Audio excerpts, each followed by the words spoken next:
Hello and नमस्ते। Welcome back to my channel. आज हम बनाएंगे मैंगो मलाई या मैंगो कुल्फी। उसके लिए मैंने लिया है 1 लीटर फुल फैट दूध। आपको इसे स्लो गैस में पकाना है जब तक दूध 1/3 नहीं हो जाता। इसे थोड़ा सा टाइम लगेगा, 10-15 मिनट ये प्रोसेस करने में। फिर मैंने डाला है 1 कप चीनी।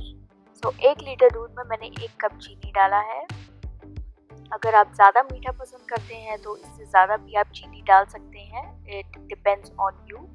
इसे अच्छे से चलाते जाइए, रुकना बिल्कुल नहीं है, चलाते जाइए क्योंकि ये बहुत इजीली बर्न हो जाता है, नीचे से चिपक जाता है दूध पैन में।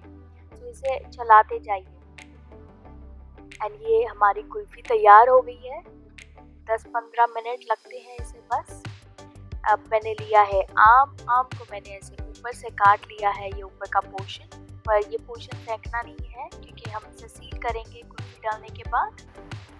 अब जो बीच का पोर्शन है, जो बीच का सीड है, वो आपको निकालना है। मैं ये स्पून की मदद से एंड मैंने थोड़ा नाइफ की मदद से मैंने ये सीड निकाला था। थोड़ी सी प्रैक्टिस से आपको आ जाएगा। ये थोड़ा सा मेसी प्रोसेस है, बट एक बार once you get hang of it, it's very easy. And जो बचा हुआ मैंगो निकला था वो मैंने इसी मैंगो के अंदर फिर दोबारा डाल दिया है। अब आती है कुल्फ़ी की बारी।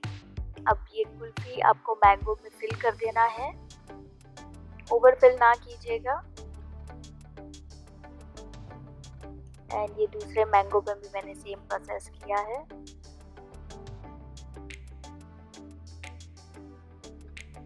और उसके बाद आप जो हमने ऊपर का पोर्शन काटा था वो इसके ऊपर लगा दीजिए इस तरह से, and refrigerate it at least for 4 hours, that is minimum. अगर आपके पास ज़्यादा टाइम है तो आप ज़्यादा टाइम के लिए कर सकते हैं।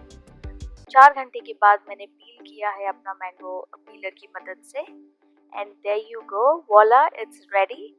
Mango malai, mango kulfi, mango के हम सभी दीवाने हैं। So please go ahead and try this recipe because we really enjoyed it. I hope you enjoy it too. And if you like my channel, please don't forget to hit that subscribe button.